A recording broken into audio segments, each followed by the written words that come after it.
Prapanna Parijataya Totra Vetraikapanaye Jnanamudraya Krishnaya Gita Amrita Duhe Namaha. Om.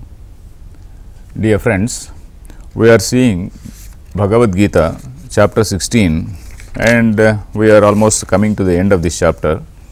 Krishna has been describing what are the divine qualities and what are the asura qualities. I told you in the last episode also, we are neither demons nor gods, but still Krishna is telling us because there is a mixture of both divine and asura qualities in us. So that is the reason why. Because a human being is a product of the three gunas we know, the sattva, rajas and tamoguna. And the human being has also got the potential to lift himself from a lower level to a higher level.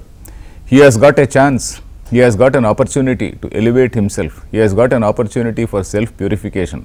So that is the reason why, and only by purification, this self-purification is the only way in which this tat is going to, this tvam is going to become tat, that tat tvam asi, you are that. And then if we know what is that you and we know what is that, and then how are you going to establish that equation you are that, unless you purify yourself, unless there is a purification in the chitta, unless there is that chitta shuddhi, not only chitta shuddhi followed by atma vichara. So that is why the human being is the only person who is having an ability to uplift himself. That is the reason why Krishna is telling us so much about the Daivi Sampat and also about the Asuri Sampat. Then we are just seeing the 16th shloka, that is, he is talking about the type 3 people. We talked about 3 types of people. One is people who are having, who are very much convinced that bad is good and good is bad. And the second type of people are simply greedy, more acquisitive, and then they set day-to-day standards for more and more acquisition. The third people are apparently looking good, apparently looking to be very people who are doing so many philanthropic activities, etc. But then they are having so much of self-conceit, so much of pride and all that. So we are seeing that type of people. So the next shloka, that is 17th shloka, it is also talking about, for example, we see highly devoted people, like Vaidikas, for example, Atma Sambhavitaha, Stabdhaha, Dhana Mana Madanvitaha, Yajante Nama Yajnaiste, Dambhena Avidhi Purvakam. These people, they also do yajnas, they also perform yajna, means that is any type of activity. Yajna is not merely that religious ceremony, but any type of great activity. Nama Yajnaihi, Nama Yajna means it is only for name's sake, but then it is characterized by dambha. Dambha means that ostentation, that pride. Yes, I am doing this, you see, I am doing this great yajna, nobody else has done it. So that sort of Atma Sambhavitaha. Atma Sambhavita means nobody else is praising them, they are praising themselves. Of course, nowadays you are having the media to praise, you see. You have a great event and then you also can give, you just slightly have some catch hold of some people in the media, and then they will be willing to give some projection, give some image to you. Of course, that Atma Sambhavana is also possible through somebody else. So that mutual admiration clubs, etc. Then Stabdha, Stabdha, the English meaning is stubborn. You see, in English there is a word called stubborn. Stubborn and Stabdha are actually cognate words, they are related. That is, the people who are very proud, and then Shankaracharya writes Anamraha. Anamraha means even when they see somebody who is to be respected, they do not respect such people. They are so stiff and stiff-lipped, let us say. And such people, Dhana Mana Madanvitaha. So these people, they are only engaged in certain rituals and then they look so uppish, though so proud and whatnot. So such proud people. And also, Ahankaram, Balam, Darpam, Kamam, Krodham cha samsritaha. All these things, that ego, they are having so much of ego, and then Balam, they are very, very powerful people also, and also Darpam, highly insolent, and then Kamam, that desire, Krodham, that anger and wrath, so Krodhancha samsritaha, and then they are not bothered about this Atma Vichara. Mam Atma Paradeheshu Pradvishantu Abhyasuyakaha. They are only characterized by that arrogance, and then they are not bothered about self inquiry. So these are the types of people Krishna says. all these three types, what is going to happen?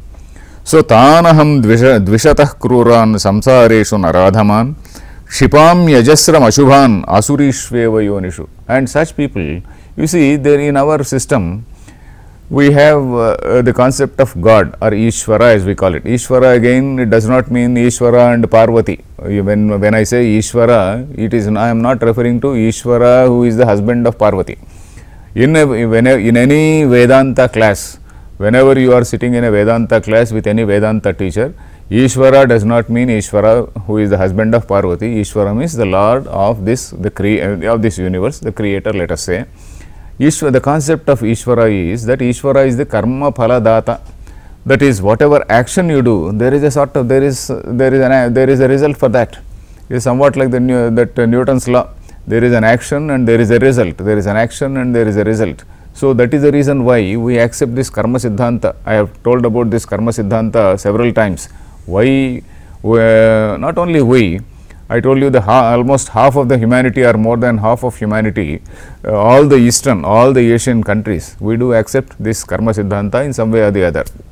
And say the concept of that Ishvara or God is that God is the karma phala data. He is not somebody who is capricious in his approach, somebody who can do anything at will. He gives karma phalam, according to the karma he gives the karma phalam. He is not somebody who is a favorite, who favors somebody, who dislikes somebody, who hates somebody. He has neither love nor hate nor anything, but highly judicious distribution of karma phala. That is what is our concept. So, that is what he says, tanaham dvishatah kruran. Such bad people who are having this asura sampatti, they continue to go to such asura wombs only, because these people, even at the time of death, they count their money bags.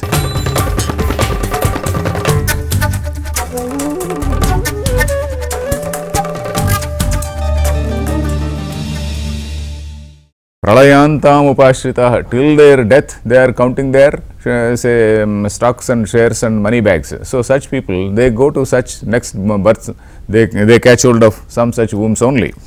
And then Asurim yoni mapannaha mudha janmani janmani, and such people, they will never see the truth and they will continue to be transmigrating. And then finally, in the 21st shloka, he is concluding, he is actually summing up, and says, Trividham narakasyedam dwaram nashanam atmanaha kamah krodhastatha lobhaha tasmad etat trayam tyajet. You see, there are three ways.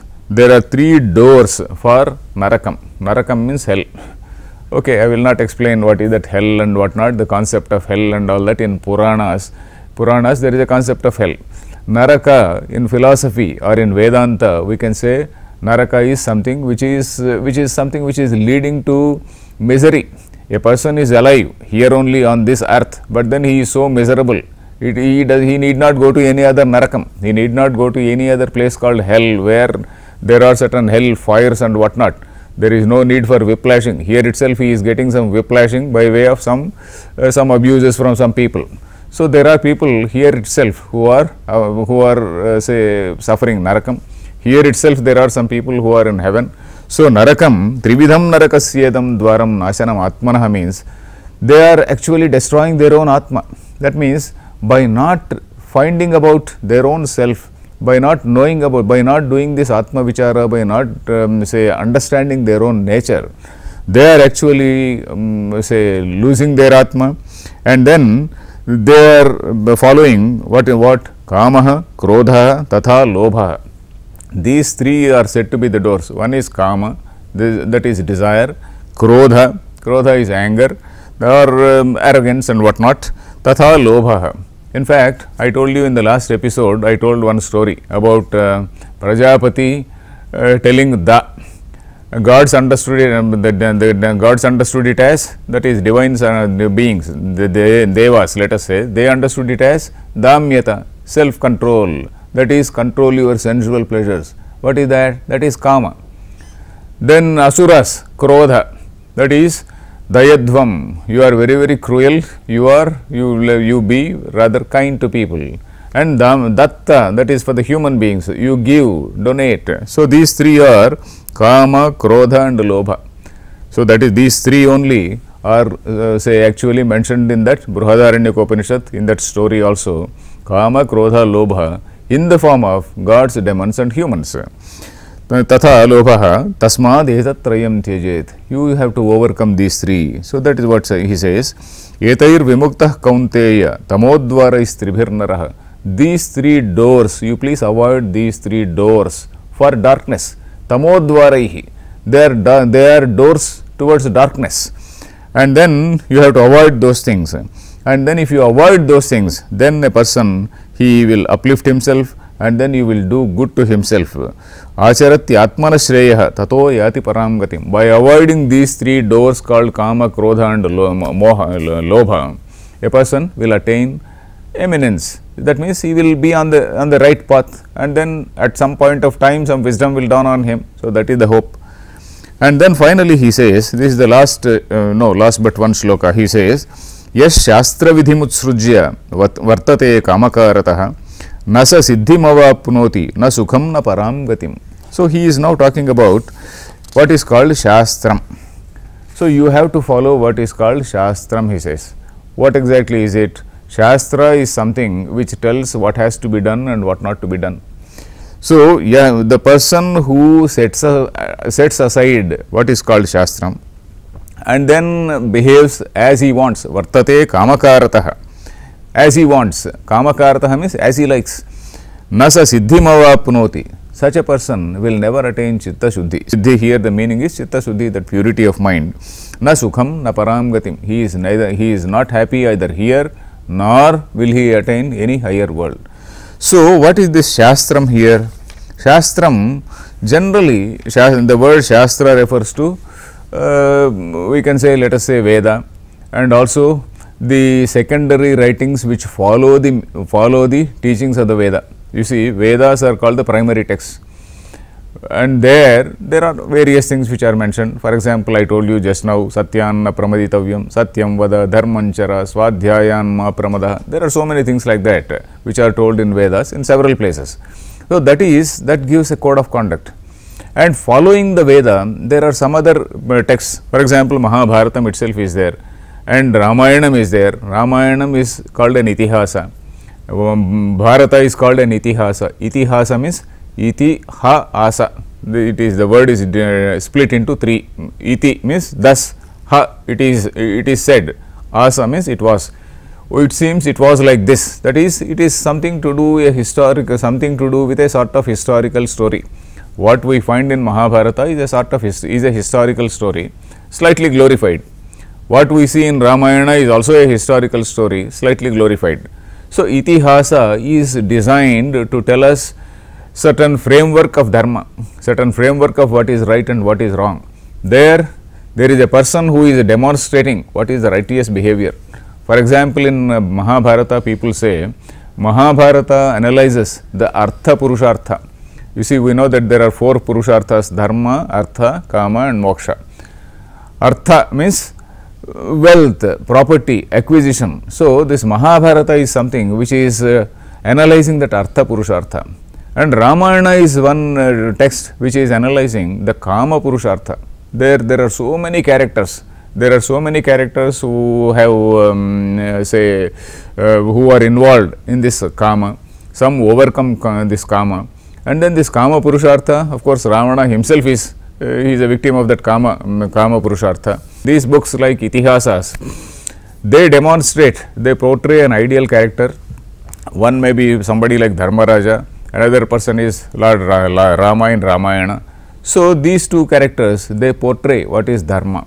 Dharma, arthasya, kamasya. Through the process of dharma only one has to attain dharma, artha. Through the process of dharma only one has to attain kama. So, these books, they tell us. So, the Shastra refers to all these things.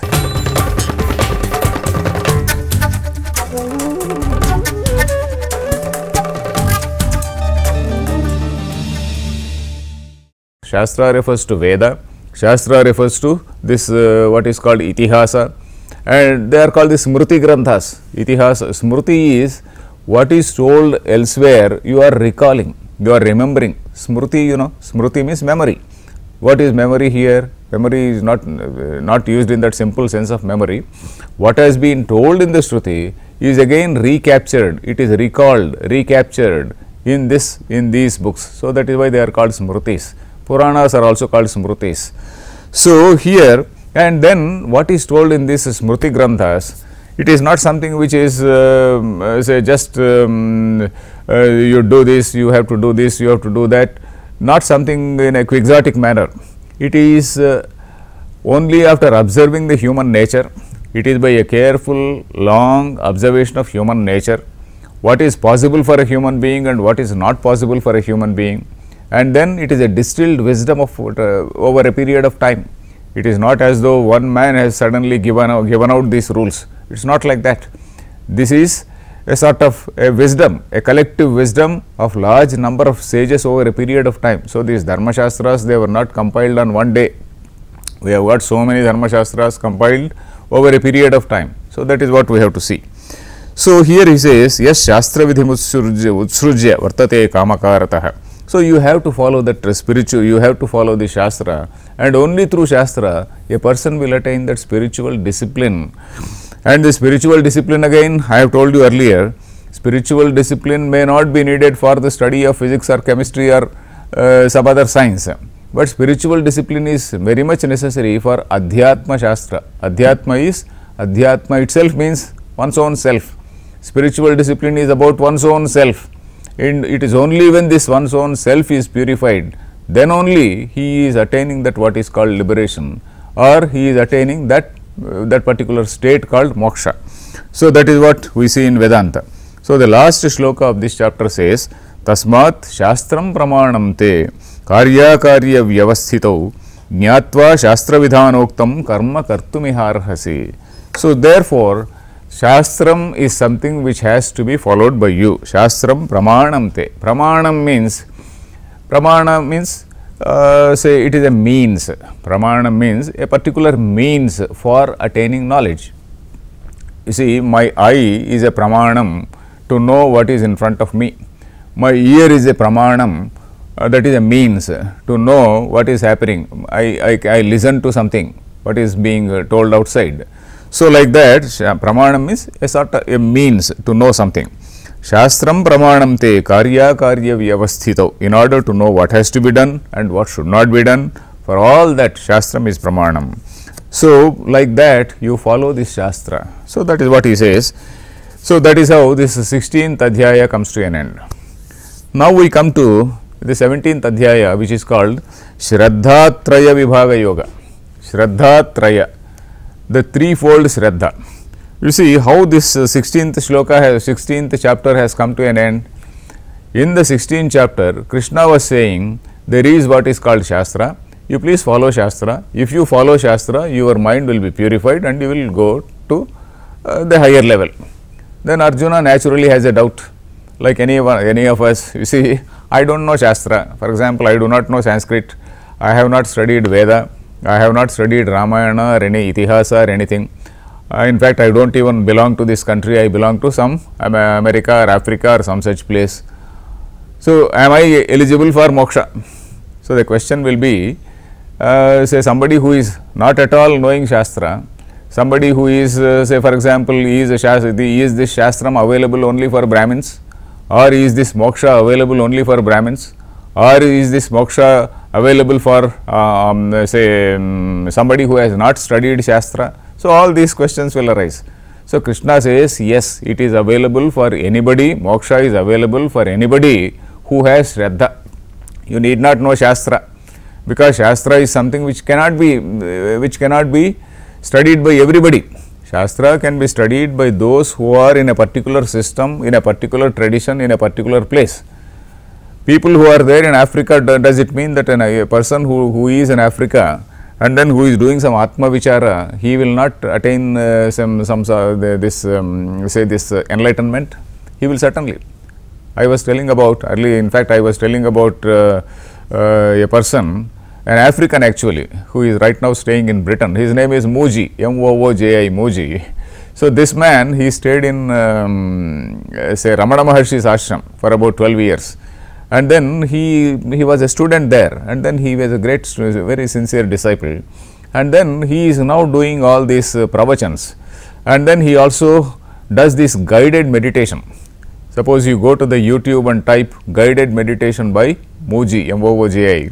So, you will find that African gentleman coming, a dark man with a small beard and all that, African, so that gentleman coming, and then he is telling you what is your self, and then how you have to do this Atma Vichara, etc., etc. He will tell, and then next to him there is a photograph of Ramana Maharshi, on one side there is a photograph of Buddha.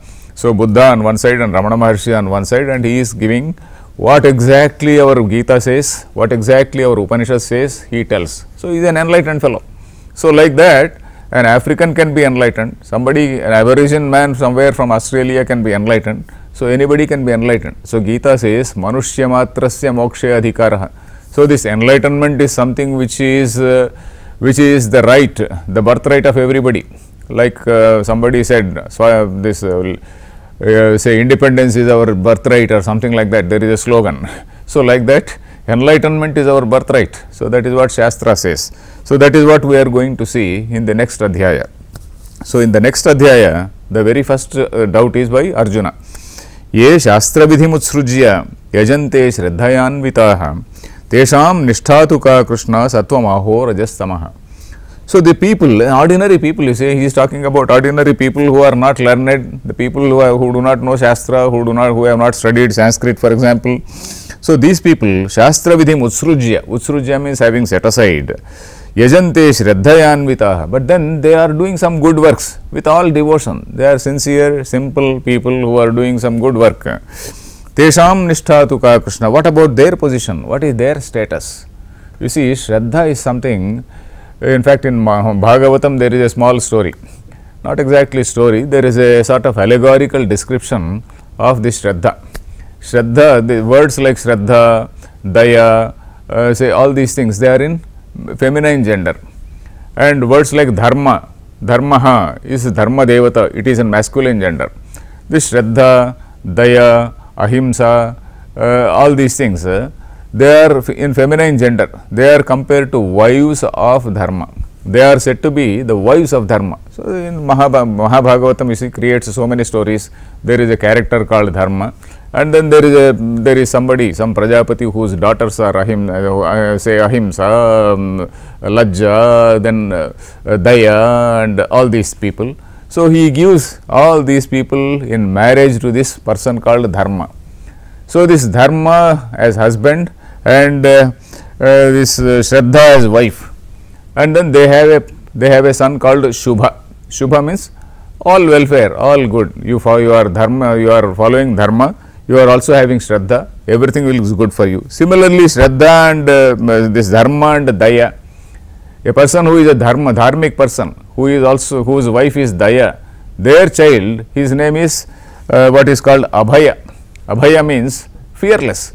You are already following Dharma and you are also compassionate, you are kind to people, there is no fear for you, there is no fear to you from any quarter.